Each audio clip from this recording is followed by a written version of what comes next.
സനാതനധർമ്മം എന്നുള്ള ആശയം ഈ അടുത്ത കാലത്ത് ഏറെ ചർച്ചാ വിഷയമായിരിക്കുന്ന ഒന്നാണ്.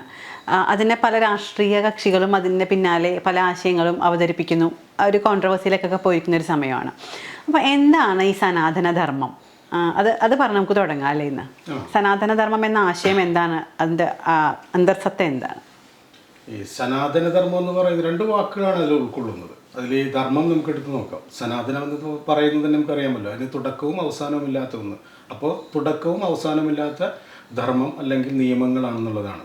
അപ്പോൾ നിയമങ്ങൾ എപ്പോഴും മനുഷ്യൻ്റെ നിലനിൽപ്പിനോട് ബന്ധപ്പെട്ട് വരുന്ന അവൻ വസിക്കുന്ന ഭൂമിയോട് ബന്ധപ്പെട്ട് അവൻ പ്രാവർത്തികമാക്കേണ്ട, അവൻ പുലർത്തേണ്ട കുറേ കടമകളോട് ബന്ധപ്പെട്ട് വരുന്നതാണ് ധർമ്മം എന്ന് പറയുന്നത്. അപ്പോൾ ഈ സനാതനധർമ്മം എന്ന് ഉദ്ദേശിക്കുന്നത് ഇന്ത്യയിൽ സ്ഥായിയായിട്ട് എക്കാലവും നിലനിൽക്കേണ്ട ഒരു നിയമം, ആ നിയമത്തോട് ബന്ധപ്പെട്ട് എങ്ങനെയാണ് മനുഷ്യർ ജീവിക്കേണ്ട ഒരു കാഴ്ചപ്പാടാണ് ഇതിനെ അർത്ഥമാക്കുന്നത്. അപ്പോൾ ഇതിൽ വരുന്നൊരു സംഭവം എന്ന് പറയുന്നത് ഹിന്ദുമതത്തോട് ബന്ധപ്പെട്ട് വരുന്നതാണ് ഈ ഒരു വാക്ക്.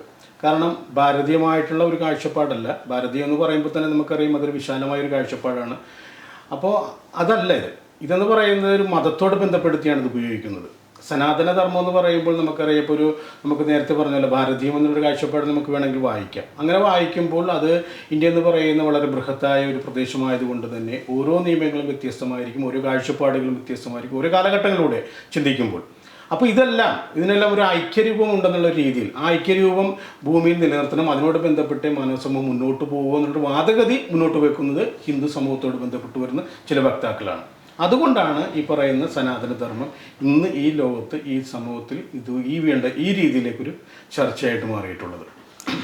ഒരു വിഭാഗം സനാതനധർമ്മം അതിനി ആ ഒരു കാഴ്ചപ്പാടിലേക്ക് നമ്മുടെ സമൂഹം തിരിച്ചു പോകണമെന്ന് ആവശ്യപ്പെടുന്നുണ്ട്, മറുവിഭാഗം അതിനെ എതിർക്കുന്നുമുണ്ട്. അപ്പോൾ സാറ് നേരത്തെ പറഞ്ഞ പോലെ സനാതനധർമ്മം എന്ന് പറയുന്നത് ഹൈന്ദവ വിശ്വാസങ്ങളെ അടിസ്ഥാനപ്പെടുത്തിയാണെങ്കിൽ ഇന്ത്യ എന്ന് പറയുന്നത് ഒരു ബൃഹത്തായ പ്രദേശമാണ്. അവിടെ നാനാജാതി മതസ്ഥർ വസിക്കുന്നൊരിടമാണ്. അപ്പോൾ അത് എത്രമാത്രം പ്രായോഗികമായിരിക്കും? അല്ല, ഇതിൽ പ്രായോഗികത എന്ന് പറയുന്നത് ഇത്തരം കാര്യങ്ങളെ നമുക്ക് കൂട്ടുപിടിക്കാൻ പറ്റില്ല. ഒന്നാമത്തെ കാര്യം അതാണ്. യുക്തിപരമായിട്ട് ചിന്തിച്ചിട്ടുണ്ടെങ്കിൽ അല്ലെങ്കിൽ മാനവികതയോട് ബന്ധപ്പെട്ട് നമ്മൾ ചിന്തിക്കുകയാണെങ്കിൽ ഇത്തരമൊരു ആശയത്തെ നമുക്ക് ഒരിക്കലും പിന്തുടരാൻ പറ്റില്ല. ഈ സനാതനധർമ്മം മുന്നോട്ട് വെക്കുന്ന അല്ലെങ്കിൽ ഇന്ന് സനാതനധർമ്മം വളരെ ബൃഹത്തായ അല്ലെങ്കിൽ വളരെ മാനവികത ഉൾക്കൊള്ളുകയാണെന്നുള്ള ഒരു കാഴ്ചപ്പാടുമായി നിൽക്കുന്നവരുടെ ആ വാദഗതിയെ നമ്മൾ സ്വീകരിക്കുകയാണെങ്കിൽ ഈ പറയുന്ന കാര്യത്തിലൊന്നും തന്നെ ഈ എല്ലാ ജനങ്ങളെയും ഉൾക്കൊള്ളുന്ന ഒരു ആശയം നിലനിൽക്കില്ല. നമുക്കറിയാം, ഇന്ത്യ എന്ന് പറയുന്ന ഒരു ഭരണകൂടത്തിൻ്റെ ചില കാഴ്ചപ്പാടുകളുണ്ട്. അതിൽ ഏറ്റവും പ്രധാനപ്പെട്ടതെന്ന് പറയുന്നത് നമ്മുടെ ഭരണഘടന തന്നെയാണ്. ആ ഭരണഘടന നൽകുന്ന ഒരു ബോധമുണ്ട്. ആ ബോധമാണ് നമ്മളെല്ലാം ഇന്ത്യയെ ഒത്തൊരുമിച്ച് മുന്നോട്ട് കൊണ്ടുപോകുന്നത്. നാനാ ജാതി മതസ്ഥർ ഭാഷകൾ സംസാരിക്കുന്ന ആൾക്കാരെയെല്ലാം ഇന്ത്യ എന്ന് പറയുന്ന ഒരു കെട്ടുറപ്പിൻ്റെ ഭാഗമായിട്ട് മുന്നോട്ട് കൊണ്ടുപോകുന്നത് ആ ഭരണഘടനയോട് ബന്ധപ്പെട്ടുന്ന ആശയങ്ങളാണ്. ആ ആശയമായിട്ടൊക്കെ നോക്കുമ്പോൾ അതിൻ്റെ ഏഴയിലെത്ത് പോലും നമുക്ക് അടുപ്പിക്കാൻ പറ്റാത്ത ഒരു വാദഗതിയാണ് സനാതനധർമ്മം. സനാതനധർമ്മം എന്ന് പറയുന്ന മനുഷ്യനെ പല തട്ടുകളായിട്ട് വിഭജിക്കുന്ന, പല തട്ടുകളായി വിഘടിപ്പിക്കുന്ന ഒരു ആശയമാണ്. അപ്പോൾ പല തട്ടുകളായിട്ട് വിഭജിച്ചുകൊണ്ട് നിലനിൽക്കുമ്പോൾ അതിൻ്റെ മേൽത്തട്ടിലേക്ക് വരുന്നവർക്ക് എന്നും അപ്രമാദിത്വം ഉണ്ടാകുന്ന ഒരു കാഴ്ചപ്പാടാണ് സനാതനധർമ്മം മുന്നോട്ട് വെക്കുന്നത്.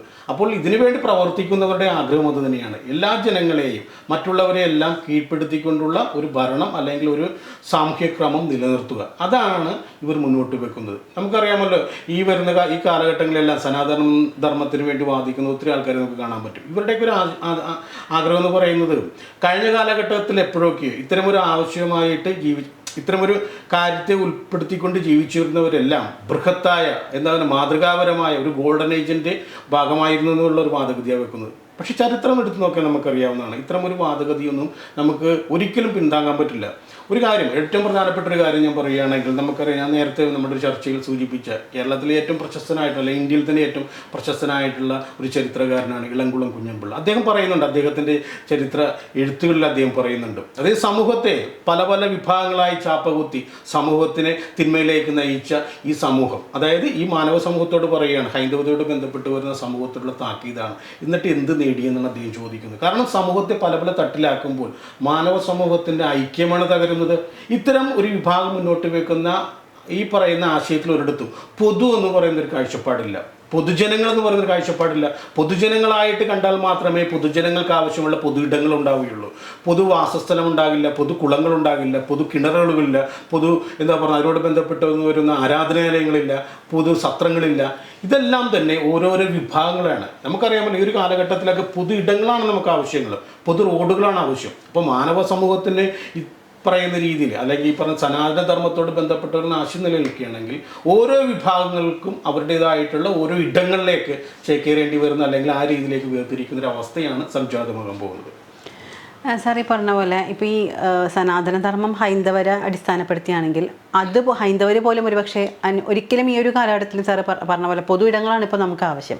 അപ്പോൾ അതൊന്നും അംഗീകരിക്കാൻ ഈ പറയുന്ന ഒരു തലമുറയ്ക്കൊന്നും സാധിക്കില്ല. പിന്നെ എന്തുകൊണ്ടായിരിക്കും ഒരു വിഭാഗം ഇതിപ്പോഴും ഒരു സവർണ മേധാവിത്വം ആഗ്രഹിക്കുന്നവരായിരിക്കുമോ, അല്ലെങ്കിൽ ആ ഒരു ജാതി വ്യവസ്ഥയൊക്കെ തിരിച്ചു വരുന്ന രീതിയിലേക്ക് മാറണമെന്നാണോ ഈ ഒരു സനാതനധർമ്മം വേണമെന്ന് ആവശ്യപ്പെടുന്നവരുടെ വാദം? അല്ല, ജാതീയത തന്നെയാണ്. അപ്പോൾ ഇതിൽ നമുക്ക് സൂചിപ്പിക്കാവുന്നത് ഈ ഉത്തരേന്ത്യയിലൊക്കെ പോകുമ്പോൾ അവിടെ ഏറ്റവും പ്രധാനപ്പെട്ട ഒരു വിഭാഗം ബ്രാഹ്മണരായിരുന്നു, കേരളത്തിലുമായിരുന്നു. അപ്പോൾ ആ ബ്രാഹ്മണർ കഴിഞ്ഞാൽ അവിടെ പിന്നീട് കടന്നു വരുന്ന ക്ഷത്രിയരാണ്. ആ ക്ഷത്രിയരായിരുന്നു നോർത്ത് ഇന്ത്യയോട് ബന്ധപ്പെട്ട് വരുന്ന പ്രദേശങ്ങൾ ഭരിക്കുന്നത്. അതുപോലെ ഭരണത്തോട് ബന്ധപ്പെട്ട് വരുന്ന ഉദ്യോഗസ്ഥന്മാരും അവരായിരുന്നു. അതുപോലെ തന്നെ ആ ക്ഷത്രിയ വിഭാഗത്തിന് താഴെത്തട്ടിലേക്ക് വരുന്നവരായിരുന്നു പടയാളികളെല്ലാം. പിന്നീട് ഇതിനെല്ലാം ഒരു തകർച്ച ഉണ്ടാകുന്നു. തകർച്ച ഉണ്ടാകുമ്പോൾ ക്ഷത്രിയന്മാരെല്ലാം സ്വാഭാവികമായിട്ട് കൃഷിക്കാരോ അല്ലെങ്കിൽ മറ്റു മേഖലയിലേക്ക് ചേക്കേറുകയാണ്. കേരളത്തിലേക്ക് വരുമ്പോൾ ഈ ക്ഷത്രിയ വിഭാഗത്തെ നമുക്ക് കാണാൻ പറ്റില്ല. ഇവിടെ ബ്രാഹ്മണ വിഭാഗമുണ്ട്. ബ്രാഹ്മണ വിഭാഗത്തിൻ്റെ കാഴ്ചപ്പാടുകൾ അനുസരിച്ച് ഭരിക്കുന്ന ഒരു ക്ഷത്രിയ രാജാവിനെ നമുക്ക് കാണാൻ പറ്റില്ല. ക്ഷത്രിയന്മാരായിട്ട് മതം മാറിയ അല്ലെങ്കിൽ രൂപമാറ്റം വന്നിട്ടുള്ള ആൾക്കാരായിരുന്നു ഇവിടുത്തെ ഭരണകർത്താക്കൾ. അപ്പോൾ ആ ഭരണകർത്താക്കൾക്ക് കീഴിൽ സേനാനികളായിട്ട് നിലനിന്നിട്ടുള്ളത് ശൂദ്രസ്ഥാനീയരായിട്ടുള്ള, അതായത് ഈ വർണ്ണവ്യവസ്ഥയിൽ ഏറ്റവും താഴെത്തട്ടിൽ വരുന്ന നായർ സമൂഹമായിരുന്നു. ഈ നായർ സമൂഹത്തെ സംബന്ധിച്ച് മറ്റൊരു ഗുണമുണ്ടായിട്ടുണ്ട്, ഈ ജാതീയതയുണ്ട്. കാരണം ക്ഷത്രിയന്മാർ ഇവിടെ ഇല്ലാത്തത് കൊണ്ട് തന്നെ സ്വാഭാവികമായിട്ടും ബ്രാഹ്മണ മേധാവിത്വത്തിന് തൊട്ടു താഴെ നിൽക്കേണ്ട ക്ഷത്രിയന്മാരുടെ സ്റ്റാറ്റസ് അല്ലെങ്കിൽ ആ വിഭാഗത്തെ ഒഴിവാക്കിയാൽ അവരുടെ സ്ഥാനത്തേക്ക് നായർ വിഭാഗം കടന്നു വന്നു. നായർ വിഭാഗം കടന്നു വന്നപ്പോൾ സംബന്ധം പോലുള്ള ചില അനാചാരങ്ങളെ കൂട്ടുപിടിച്ചുകൊണ്ട് ബ്രാഹ്മണ വിഭാഗത്തോട് ബന്ധപ്പെട്ടും സ്വത്തുവകൾ ഇവർ കയ്യേറുന്നുണ്ട് അല്ലെങ്കിൽ കൈയടക്കുന്നുണ്ട്. സ്വാഭാവികമായിട്ടും ബ്രാഹ്മണരുടെ അവകാശങ്ങളാണ് ഹനിക്കപ്പെടുന്നത്. ഈ ഒരു കാഴ്ചപ്പാടിൽ ചിന്തിക്കുകയാണെങ്കിൽ പിന്നീട് ഇവിടുത്തെ ഏറ്റവും പ്രധാനപ്പെട്ട ഒരു വിഭാഗമായിട്ട് നായർ സമൂഹം മാറുന്നുണ്ട്.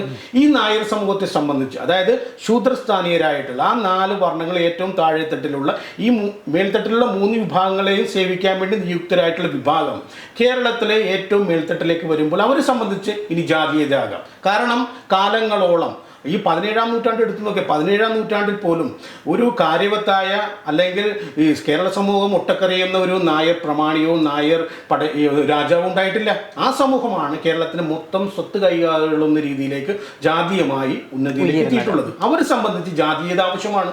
അതുകൊണ്ടാണ് അത്തരം ആൾക്കാരാണ് ഈ സനാതന ധർമ്മം വേണമെന്നുള്ള വാദഗതി കേരളത്തിൽ നിന്നും മുറവിളി കൂട്ടുന്നത്. നമ്മളോട് മനസ്സിലാക്കേണ്ടത് ഒരു കാര്യം എന്ന് പറയുന്നത് ഈ ബ്രാഹ്മണ മേധാവിത്വം അല്ല ഇത്.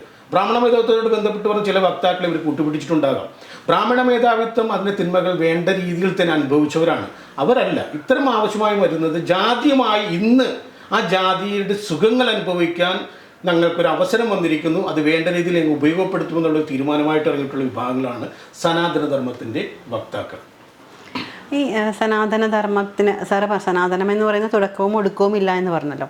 അപ്പോൾ ഇതിൻ്റെ തുടക്കം ശരിക്കും എവിടെ നിന്നായിരിക്കും, ഏതൊരു കാലഘട്ടത്തിലായിരിക്കും ഈ ഒരു സനാതനധർമ്മം എന്നൊരു ആശയം വന്നത്? ഇപ്പോൾ സാറ് സൂചിപ്പിച്ചതനുസരിച്ച് ഈ ബ്രാഹ്മണർക്ക് ഒരു താഴത്തേക്ക് പോരുന്ന അവസ്ഥ വരികയും അവിടെ നായർ സമുദായം മുന്നോട്ട് വരികയും ചെയ്തൊരു കാലഘട്ടത്തിലാണെന്ന് സാറ് പറഞ്ഞല്ലോ.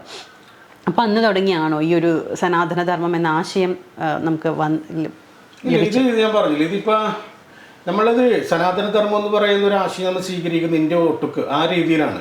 കാരണം കേരളത്തിലേക്ക് ബ്രാഹ്മണ മേധാവിത്വം കടന്നു വരുന്നത് AD 1000 ശേഷമാണ്. അതിനു മുമ്പൊക്കെ എന്നൊക്കെ പറഞ്ഞ ബുദ്ധമതത്തിൻ്റെയും ജൈനമതത്തിൻ്റെയും അല്ലെങ്കിൽ ഈ പറയുന്ന ദ്രാവിഡ വിഭാഗത്തിൻ്റെ വിളഭൂമിയായിരുന്നു ഈ പറയുന്ന കേരളം ഉൾപ്പെടെ എന്നൊക്കെ പറയുന്നത്. കേരളത്തിലേക്ക് പിൻകാലത്താണ് വരുന്നത്. ഇന്ത്യ എന്ന് പറയുന്ന പ്രദേശത്ത് അതിനെയാണ് അവർ കൂട്ടുപിടിക്കുന്നത്. അപ്പോൾ നോർത്ത് ഇന്ത്യയോട് ബന്ധപ്പെട്ട് വരുന്ന ഒരു ആശയത്തെ സ്വീകരിക്കുകയാണ്. നോർത്ത് ഇന്ത്യ എന്ന് പറയുന്ന ജാതി കോമരങ്ങളുടെ ആ ഒരു ആശയത്തിൻ്റെ വക്താക്കളായിട്ട് കേരളത്തിലെ ആളുകൾ മാറാൻ തുടങ്ങിയതിൻ്റെ ഇത്താനുഭവം എന്ന രീതിയിലാണ് ഇതിപ്പോൾ കേരളത്തിൽ വരുന്നത്. അപ്പോൾ ഇതിൽ മനസ്സിലാക്കേണ്ടത് ഈ പറയുന്ന സനാതന ധർമ്മം എന്ന് പറയും എന്ന് തുടങ്ങി എന്ന് അവസാനിച്ചെന്ന് ഇവർക്ക് പോലും പറയാൻ പറ്റുന്നില്ല. അതാണ് കാരണം സനാതനധർമ്മം ഒരു തുടക്കം ഉണ്ടാകും. ആ തുടക്കം ഇവർ പറയുന്നത് അനാദിയാണെന്ന് അങ്ങനെ തുടങ്ങിയിട്ട് ഒരു കൃത്യമായ ഒരു പോയിന്റ് പറയാൻ പറ്റില്ല. വേദകാലഘട്ടത്തിലാണെന്ന് പറയുമ്പോൾ അപ്പോൾ വേദങ്ങളോട് ബന്ധപ്പെടുത്തിയാണ്. അപ്പോൾ വേദകാലഘട്ടം എന്ന് പറയുമ്പോൾ വേദകാലഘട്ടത്തിന് മുമ്പ് മനുഷ്യരോട് ഉണ്ടായിരുന്നില്ല എന്നുള്ള തോന്നൽ നമുക്കുണ്ടാകാം. അപ്പോൾ വേദകാലഘട്ടത്തിൽ തുടങ്ങിയതാണെങ്കിൽ അതിന് തുടക്കമുണ്ട്. അപ്പോൾ അത് സനാതനമല്ല. ആ തുടക്കം എന്ന് പറയുന്നത് വേദകാലഘട്ടത്തിന് മുമ്പാണെങ്കിൽ ആ വേദകാലഘട്ടത്തിന് മുമ്പുണ്ടായിരുന്ന ജനവിഭാഗങ്ങൾ ഇന്ത്യയിലെ തദ്ദേശീയരായിട്ടുള്ള ഇവിടെയുള്ള ജനതയാണെന്ന് ചിന്തിക്കണം. ആ ചരിത്രം നമ്മളെ കൊണ്ടെത്തിക്കുന്ന അങ്ങനെയാണെങ്കിൽ സിന്ധു നദി സംസ്കാരത്തോട് ബന്ധപ്പെട്ട് വരുന്ന വിഭാഗങ്ങളായിരിക്കും. അപ്പോൾ അവരിൽ നിന്നാണോ എന്നുള്ള ചോദ്യങ്ങൾ വരാം. അപ്പോൾ ഇതിന് കൃത്യമായിട്ടുള്ള ഒരു തുടക്കം നമുക്ക് പറയാൻ പറ്റില്ല. ചില വിഭാഗങ്ങൾ പറയുന്നത്, ചിലവർ ആഗ്രഹിക്കുന്നത്, അല്ലെങ്കിൽ ചിലവർ അങ്ങനെയാണെന്ന് വരുത്തി തീർക്കാൻ ശ്രമിക്കുന്നത്, അത് ഈ പറയുന്ന മനുസ്മൃതിയോട് ബന്ധപ്പെടുത്തിയാണ്. അപ്പോൾ മനുസ്മൃതിയോട് ബന്ധപ്പെടുത്തി വരുന്ന അത്തരം ചോദ്യങ്ങൾ, അല്ലെങ്കിൽ അതിൽ നിന്നാണെന്നുള്ളൊരു അവകാശവാദം പലരും ഉന്നയിക്കുന്നുണ്ട്. പക്ഷെ മനുസ്മൃതി എന്ന് പറയുന്നത് പിൻകാലത്തുണ്ടായിട്ടുള്ളതാണ്. മനുസ്മൃതി രചിച്ചിട്ടുള്ളത് പുഷ്യമിത്രശുംഗൻ്റെ കാലഘട്ടത്തിലാണ്. പുഷ്യമിത്രശുംഗൻ എന്ന് പറഞ്ഞത് BC 187 151 കാലഘട്ടത്തിൽ ഭരിച്ചിരുന്ന ഒരു രാജാവായിരുന്നു. അത് ബ്രാഹ്മണനായിട്ടുള്ള പുഷ്യമിത്രശുംഗനാണ് ആ ഒരു കാലഘട്ടത്തിൽ ഏറ്റവും പ്രധാനപ്പെട്ട ഹിന്ദു വിഭാഗത്തിൻ്റെ ഐക്യനായിട്ട് മാറുന്നത്. അദ്ദേഹത്തിൻ്റെ കാലഘട്ടത്തിൽ ഉണ്ടായിരുന്ന ഒരു ഭാർഗവി രാമൻ എന്ന് പറയുന്ന ഒരാളാണ് അദ്ദേഹത്തിന് വേണ്ടി ഈ ഗ്രന്ഥം എഴുതുന്നത്. അങ്ങനെയാണെങ്കിൽ അതിന് തുടക്കമുണ്ട്. ആ തുടക്കം എന്ന് പറഞ്ഞത് BC 187 151 ഇടയ്ക്കാണ്. അപ്പോൾ അത് നിലനിർത്താൻ വേണ്ടിയുള്ള ശ്രമമാണ് അങ്ങനെയാണെങ്കിൽ നമുക്ക് പറയാൻ പറ്റുകയുള്ളൂ.